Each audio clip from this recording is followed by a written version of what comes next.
Hello friends, कैसे हैं आप सब लोग। आज मैं आपको इंग्लिश के बारे में कुछ बताना चाहती हूँ। आप सभी जानते होंगे कि इंग्लिश जो है हमारी रोज़मर्रा की ज़िंदगी में बहुत ज़रूरी है, क्योंकि हम कहीं ऑफिस में काम करते हैं या हम हायर स्टडीज़ करते हैं या हमें कहीं पर बाहर जाके जॉब करनी पड़ती है, तो उसके लिए इंग्लिश की नॉलेज होना बहुत ज़रूरी है। कोई भी भाषा अगर हम ये कहते हैं कि हम परफेक्ट हैं, हमको वो भाषा आती है, तो हमें क्या आना चाहिए उसमें। हमको ठीक से, मैं बताती हूँ, हमको ठीक से पढ़ना भी आना चाहिए, ठीक से लिखना भी आना चाहिए और ठीक से बोलना भी आना चाहिए। अगर इनमें से हमारी तीनों में से कोई भी एक चीज़ कमज़ोर है तो हम कह सकते हैं कि हमारी वो लैंग्वेज वीक है।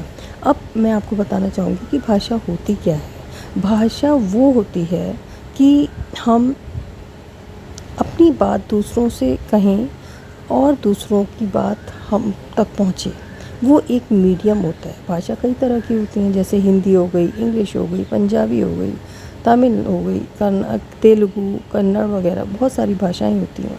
कुछ तो ऐसी भाषाएं जो हमारे देश में हमारी हमारी एक धारणा है, हम इंडियन लोगों की एक धारणा है इंग्लिश को लेकर कि ये हमारी भाषा नहीं है, इसलिए हम इसको क्यों सीखें।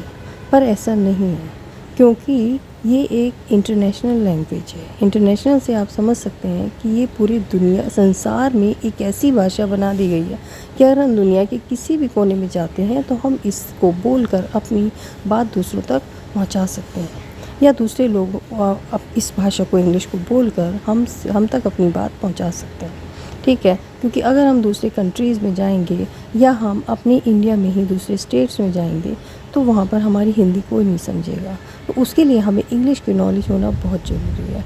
अब क्वेश्चन ये उठता है कि इंग्लिश को सीखा कैसे जाए, क्योंकि हम कई बार क्या होता है कि हम ग्रामर पे बहुत ज़्यादा फोकस करते हैं। हम ये सोचते हैं कि ज़्यादा से ज़्यादा हम ग्रामर के रूल्स सीख लेंगे तो हमको इंग्लिश बोलना आ जाएगी, पर ये गलत है।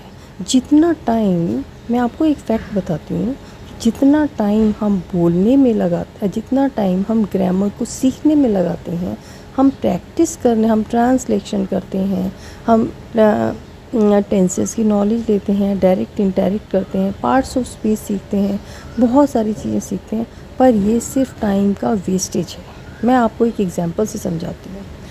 मान लीजिए हमने हिंदी बोलनी स्टार्ट की, बचपन से हमने हिंदी बोलनी शुरू की। क्या हमने हिंदी ग्रामर के कोई रूल्स सीखे? हमने बहुत ज़्यादा प्रैक्टिस की, कुछ एक्सरसाइजेस सॉल्व की? कुछ भी नहीं सीखा। बस हुआ क्या कि हम चारों ओर के लोग, हमारे चारों ओर के लोग हिंदी बोलते थे, वो वर्ड्स और सेंटेंसेस हमारे कान में पड़ते थे, और बस जब बार बार वो सेंटेंसेस हमारे कान में पड़ते थे तो हम उसको सुनकर हम समझने लगे कि किस बात को क्या कहते हैं, और धीरे धीरे हमने बोलना शुरू किया। आप यही सेम पैटर्न या सेम सिस्टम इंग्लिश के साथ होना चाहिए। क्यों हम इतना टाइम ग्रामर में क्यों वेस्ट किए? मैंने देखा है कई बोर्ड्स में, यूपी बोर्ड है या और है, उसमें बचपन से बच्चों को ग्रामर की एक्सरसाइजेस सिखाई जाती हैं। बच्चे 12 साल तक लगा देते हैं, 12th पास करने तक वो ग्रामर की एक्सरसाइजेस करते रहते हैं, लेकिन उसके बावजूद भी उनको इंग्लिश बोलना नहीं आता है। लेकिन तो फिर इसका मतलब ये हुआ, अगर इस तरीके से इंग्लिश सीखना पॉसिबल नहीं है तो हमें अपना पैटर्न को चेंज कर देना चाहिए। क्या करना चाहिए, होना क्या चाहिए? देखिए, इतना ज़्यादा टाइम इंग्लिश पे वेस्ट करने की ज़रूरत नहीं है कि तरह तरह की हम एक्सरसाइजेस कर रहे हैं, एक्टिव पैसिव कर रहे हैं, डायरेक्ट इनडायरेक्ट कर रहे हैं, पार्ट्स ऑफ स्पीच कर रहे हैं, ट्रांसलेशन कर रहे हैं, बहुत सारी चीज़ें सीख रहे हैं। इतना समय बर्बाद करने की ज़रूरत नहीं है, ठीक है? क्योंकि ये एक, आप एक चीज़ दिमाग में रखिए, ये एक भाषा है, और भाषा का मतलब क्या होता है कि हम को बोलना है, हमको सुनना है और बोलना है। पहले क्या होना चाहिए कि हमको सबसे पहले लिसनर होना चाहिए। लिसनर से मतलब क्या है? सुनने वाला होना चाहिए, ठीक है? हमको सुनना है दूसरों के वर्ड्स को, चाहे भले ही हम इंग्लिश के वीडियोस देखें, इंग्लिश की मूवीज़ देखें, या हम टीचर्स को बोलते हुए सुने, या अपने चारों ओर के लोगों को इंग्लिश बोलते हुए सुने, तो सुनने से हमारे कान में वो वर्ड्स पढ़ते हैं, तब हमको बार बार जब एक ही चीज़ के वर्ड्स हमारे कान में पढ़ते हैं तब हमको समझ में आता है कि हाँ, वाकई में इसको ये कहते हैं, उसको वो कहते हैं। अब सिर्फ इतना टाइम वेस्ट ना करते हुए ग्रामर के रूल्स पर सिर्फ 2 चीज़ों पे आपको फ़ोकस करना चाहिए कि एक तो आपकी वोकैबुलरी स्ट्रॉन्ग होना चाहिए, आपको ज़्यादा से ज़्यादा वर्ड्स पता होने चाहिए। क्यों? क्योंकि जब हम कोई भी लैंग्वेज बोलते हैं तब हम उसमें ज़्यादा से ज़्यादा वर्ड्स का यूज़ करते हैं। तो इसीलिए किस चीज़ को क्या कहते हैं ये हमको ज़रूर पता होना चाहिए। और दूसरा आपको ये पता होना चाहिए कि सेंटेंसेस को कैसे फ्रेम किया जाता है। सेंटेंसेस की फ्रेमिंग अगर आपको ठीक से आ गई, बस 2 चीज़ों पे फ़ोकस कर लीजिए, ज़्यादा से ज़्यादा सेंटेंसेस बोलिए।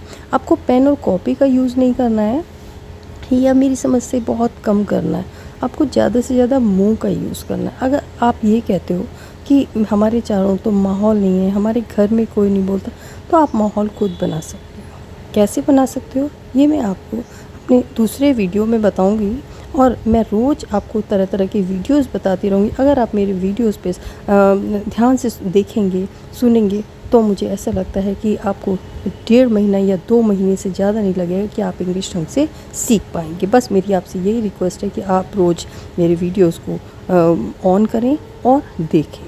धन्यवाद।